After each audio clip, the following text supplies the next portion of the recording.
Hi everyone, happy Father's Day, and I wanted to show you guys on the deck. I was here yesterday on a live and just getting everything kind of sorted on the deck and looking as good as possible. I like it. I like when the plants are outside, obviously, because I feel like they thrive a little better. We ended up getting deck curtains to kind of help with the sun, and that does seem to help. So in the afternoon when it's kind of glaring with the sun, then all of a sudden we can really kind of protect the plants from that. So a lot of times what will happen, this burning here, I think this is on I can't remember, what do I have here? I think it's a Passasanum actually with this one, but you can see some burning there. I think this was also too because I had a light on it and there's some foliage spray. So this is what will happen when you get a sunburn. A lot of times it will look like that, or you'll get a hole in the leaf. So yeah, that happens. So basically the curtains help to protect it from that. But I put all these out here. I have my jugs here that I end up putting some like a water conditioner in and also fertilizer in. And so I use that. I have several jugs downstairs. These were all in a different plant room, but kind of put my alocasias up there. And I got a cuprea. These are some that this is a Alocasia mellow. You can see here. This is a shrimp plant. I really like this one. It will get really ugly during the winter time. It loses almost all its leaves. It really likes high light and warmth, but I always hang on to it because it ends up coming back with a vengeance when it gets sunny and warm and it's outside. And if you've seen a shrimp plant, it's amazing looking. It has these flowers on it that it looks like a shrimp. That's why they call it that, but it is just gorgeous. This is the prettiest thing. This is also an alocasia here. I can never say this right, but it's like Alocasia Leifenbachia or something like that. But this was the one that I realized, and this one's really prone to spider mites. This is when I realized that with the calcium oxalate in the roots and such, the liquid and all that, and alocasias can be very harmful. To your hands, and it feels like shocking pins. So always use gloves. Needless to say, use gloves when you're replanting. Although I have been very courageous and not used gloves, but and not done too bad as far as that. But definitely, I would say to use gloves. What else did I got here? So I absolutely love this one. This is Alocasia Quilted Dream. Sometimes you'll see on alocasias at the end they'll get kind of burnt. Sometimes that can be from different things, including fertilizer, or if you're using tap water, sometimes it will do that. But yeah, that's just part of plants. Having plants is that kind of stuff happens. I think this is one that I propagated as well. This is this is one I propagated. This is a sinuata. I propagated it from a corm. Corms will grow in the soil and also on the sides sometimes. So corms are really cool because you'll get like a ton of them if your plant is super happy. Usually what I do is, and a lot of these will bloom, when you get a bloom on an alocasia, it takes a lot of energy from the plant. So I usually will cut the bloom. The bloom's not that pretty anyways, but if you see this weird thing coming out, I don't have any right now because I think I've cut them off. If you see this weird thing coming out of the alocasia stem area, you'll want to cut that off if you're really wanting to because it will start looking pretty not happy. What else did I got here? So I've got here a Ficus triangularis. This one is kind of funny sometimes. It's an easy plant, but sometimes I feel like it dries out super easily. Maybe I need to change the soil up, but I like the variegation on it. It's really cool. It can get really big as well. So it definitely is one that I would definitely say that if you like the look of variegation in a tree form, this is a good one to get for that. And it's got it's picking up some yellow on there. It really isn't yellow. It's more of a white color, creamy white color. And so I like it. I think it's a pretty good tolerant plant. And like I said, it will get really big like a tree. This one here, so I have got a lot of belty looking plants. You can see that there. And this one I got from Equigenera, and this is Anthurium, if you can say that, Friedrichstahli. So this reminds me a lot of some of the other belty plants that I have, and there's really not a huge difference between them. Sometimes I'll stake them up, but they just this is a skinnier looking belty one, so gotta love that. Moving on, let's go ahead and Go to the next one here. This is a hibiscus, a type of, it's actually firecracker flower, Chrysandra and blah, blah, blah, blah. So this actually gets these crazy orange looking flowers that are just absolutely beautiful. But it has not bloomed since. And to be real honest, I don't know if it just stops blooming after, but this will get super dramatic if it's thirsty, the leaves will just wilt all the way over, and it will just, you can tell it needs to be watered. But it pops back up really quickly. This one here, I think this is a Weber Bowery. I don't know why I'm missing tags on some of these, but I'm pretty sure this is a Weber Bowery, which I really like. This was one that I also got from Ecuagenera. It shipped, I had 2 shipments that were terrible, and I lost 2 Weber Bowery. And then finally I was like, okay, try one more time, and it came beautiful. So I really like that one. This is supposed to be called, I think, like Moses Cradle, or Moses's Cradle. These like super highlight, and they'll get those super pink color. It's really pretty. They're very tolerant. You can see there's a lot that you got to clean off on the ends, but they're super tolerant of all kinds of conditions. It does like the higher light. You'll get more of the brilliant pink color if you put them in higher light. And then you can propagate it from just the stem. I have done that. This is actually a propagation, but it's got a really pretty pink color. It almost reminds me kind of the Triscantia Nanook.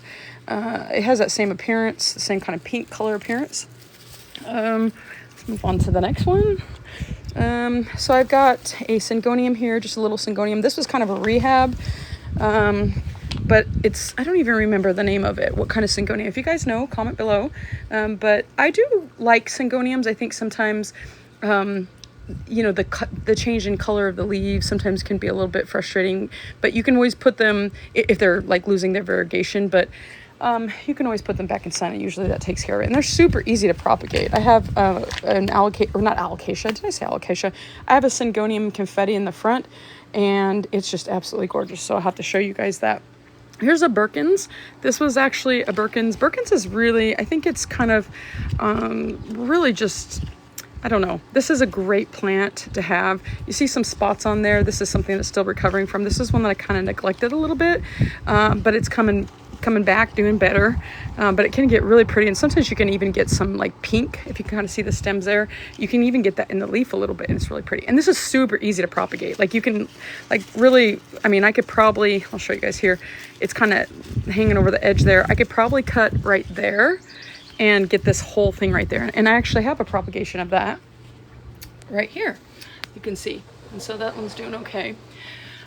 This is a Regale, which the stumps, if you've seen the leaf on this, they are just the most insane leaf. And I got this from Ecuagenera as well.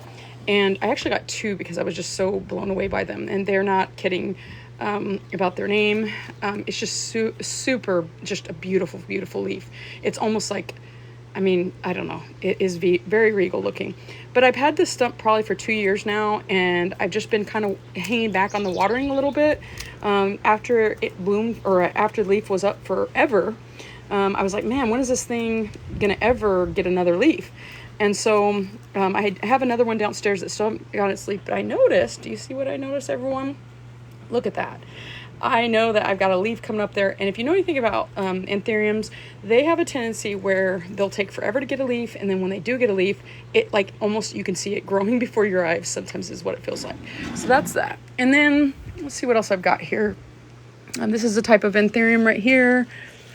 Once again, I don't have my label. Sometimes I neglect that one a little bit.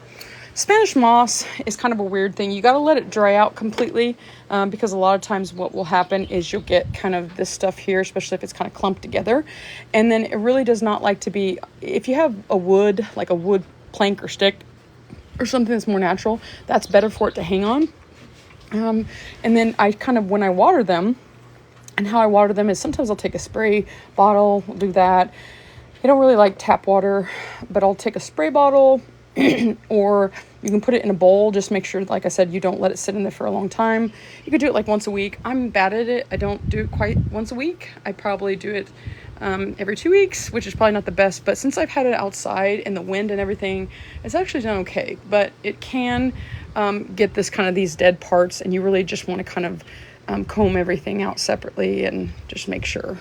Here's a banana tree. This is one that I'm still trying to figure out. supposed to grow bananas on your porch, that type of thing. Then I got the luxurians. See that beautiful leaf there? Gotta love the luxurians. I was telling people yesterday when I was on a live that I had a huge one that I went and got at a botanical garden at one of the shows that they had, and I got it for a very decent price. And it was the biggest one I've ever seen, and then it ended up dying. It got root rot and died, and I don't even understand it, to be honest. But the luxurians is just absolutely beautiful. It broke my heart to lose that one. I tried so hard. It's actually, the stump is downstairs, and I never give up on the stumps of the anthuriums, because a lot of times they'll surprise you. Like, I have a anthurium splendidum downstairs, and if you know about the anthurium splendidum. That's probably the hardest plant I've ever had. They like humidity, but they hate humidity. They like being watered, but they hate being watered. It's just, but I actually kept the stump, and I have the tiniest little stump downstairs, and for the last probably month I've got growth from it. So I totally thought that was a goner. So I'm actually keeping the other stump, because I feel like I can see some green maybe in it, the other luxurians, but I don't know. I feel like it's a goner, but you just never know. Hanging on to stuff, sometimes you'll see a difference. What else we got here? So here is an Audrey ficus, or Ficus Audrey. And then, well, actually right here, you can see it's got kind of like not a furry leaf, but, yeah, it's got kind of a velvety feeling to the leaf. This is an Anthurium Amazon rabbit. You can see here, I got to repot this because it's not that it's doing bad, but it's just not the happiest right now. And then let's see what else we've got here. I've got a trio star. I've got Aglaonemia, which are always a great plant to have. Sometimes they can kind of look a little bit sparse, and they get very dramatic too when they're not being watered consistently. They'll kind of start getting droopy, and they will take a little bit longer of a time to kind of start perking up. But that's a really pretty one that I really like. In fact, I just watered it yesterday, but now it feels super dry for some reason. So this is Aglaonemia, Aglaonema Silver Bay, Chinese evergreens, the other thing that they call us. I think this was actually one of my first, actually it was the Dieffenbachia or something like that. But these are a great plant, easy to take care of overall. I've got a Philodendron Columbia, which this was one that was actually on my wish list for a long time. I'm very happy that I got it, and I'm very, very pleased with it. It is something that almost, the leaves look like they're kind of fake.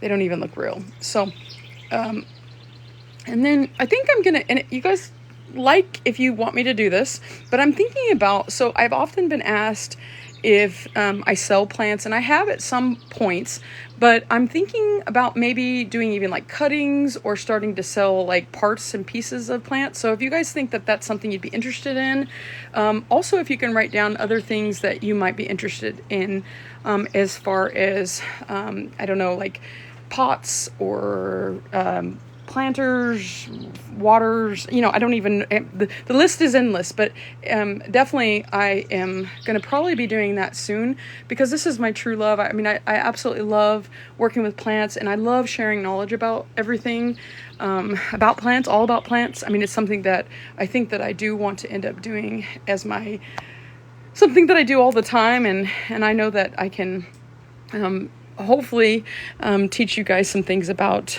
plants, and you guys can teach me things too, because I think that's the great thing about the plant community, is we're always trying to help each other and sharing knowledge and information, and I appreciate what you guys tell me. And I've got some ones back here. I've got an orchid. I never give up on orchids. Orchids are always great when they rebloom. I've got one side that just is ending its reblooming. I've got the Jopii. I've got a white knight. I don't know why my brain is like, hello, I know this one. This is so goofy. My brain is, when something, oh my gosh. Hello, the Biliate. Oh my gosh, I can't believe my brain just had a, whatever you want to call it. I'm tired still. So anyways, so this is a Biliate. The dream would be a variegated Biliate, but yeah, I don't know if that's going to happen. I'm thinking that you're talking about this one, maybe, Geo, but I don't know for sure if you're asking, or I'm sorry, Courtney. This is the Biliate. This is the Luxurians. This is an Alocasia Shantari, which was, I paid a little bit more for it than I probably should have. It was, I mean, Yeah, and then I have one, the crazy thing is, and this kind of makes me sad, I had an alocasia in here somewhere, maybe magically, sometimes alocasias will come back, but I had one in here that was that alocasia alba or whatever, and it disappeared. So, but sometimes they'll surprise you. I actually have one outside, a dragon tooth alocasia. I think today I'm going to put some more plants out here. I've got a Florida bronze back here that I need to repot and I need to clean up. Getting everything organized on the deck was really the big thing over this last day. It's still got so much more that I've got to do. I mean, I need to start repotting things, but it was just kind of nice to get things kind of organized because you should have seen it was kind of a mess. Over here, I've got my jugs for water. The goal is we have a deconditioner for the water, so if we have to use tap water, but I also have a filter as well. And then I'm kind of quarantining this one right here, this beautiful, beautiful Philodendron Summer Glory. If you were on the live last night, you may know that this one, I am basically trying to take care of it and tend to it. So that one's got some work that I got to do. I think this is kind of fun here to have anytime that you have, this is a cypress and it came in a little mini pot. I don't know why, but I really like when there's just a variety of different kinds of plants. I thought about planting it outside, but then I was like, no, I like it. I just need to put it in a bigger pot, but I really kind of like it in here. I don't know. It kind of gives the vibes of something a little different. Like you're like in a miniature little like place or something. But it makes me happy and I like having it back here. This is a Hoya. And then, this is a Hoya Chelsea.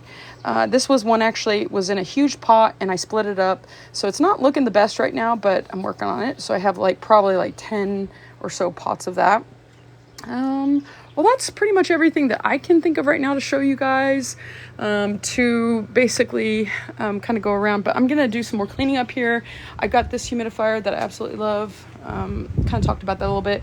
It may seem weird to have a humidifier on the deck in the Midwest, but believe it or not, it does get dry back here. So I do use that. All you do is just fill it up in the top and that helps. So yeah, and then I've got down here, I've got my Bessier, which has always been a consistent one. My goal and then of course a Florida Green. This one will get really big. I've got a Florida Ghost and a Florida Beauty. Inside is the Florida Beauty, but my goal is really just to get everything looking good and help with any kind of, if there's any pests that I find or anything like that. I want everything to look just super happy, and that was one of the reasons why we got the deck curtains, to protect it from the sun. And I'm really hoping that I can obviously get these plants all looking just absolutely beautiful. And they look okay right now, but there are some that have kind of some burnt leaves, and I need to do the repotting and maybe some rethinking about what I want to do with the display of the plant. But that is my goal for out here, is to get everything looking super healthy. Just repotted the beefsteak begonia, so that one hopefully will do well. You know, you can propagate these from just the leaves. When you do that, I have a bunch downstairs, but when you do that, you just kind of pinch off, or you want to pinch off all the way to the base, and then you put that in some moist sphagnum moss, and you can do it from there. Now, sometimes you may lose some when you do that because they'll thin out and kind of wilt, and that happens. But then you might want to just change it up, how much water you have in it, how moist it is, or how damp the sphagnum moss is. I could show you guys a video on that at some point. In fact, I think I have a video somewhere on that, but it definitely is something that if you are in love with begonias, you can do that. I propagated several of my like my Maculata and the Angel Wing begonia from stems. Those are super easy, and they're super, super easy to take care of. This is, I can't remember, I think that's a Maculata down there. This one is just one that I kind of neglected, but this is a propagation that I had somewhere forever. These are so easy to care for, and if you've seen the flowers, they're just beautiful. It looks like, actually, let me look on the back. I think it is a Maculata. Yeah, it's a Maculata. So one of the ways that you can tell sometimes, I feel like, almost certain this is a Maculata. The individual spots look like a Maculata, but one of the ways that you can tell the difference between the Angel Wing begonia and the Maculata, I have a video on that, so you might want to check that out. But the spots are more discreet, where it's a little bit mottled looking, and the leaves are darker on the Angel Wing begonia. Maculata spots are more pronounced, and sometimes the leaves aren't as symmetrical on the Maculata. Whereas the Angel Wing begonia is usually pretty symmetrical. obviously looking like an angel wing.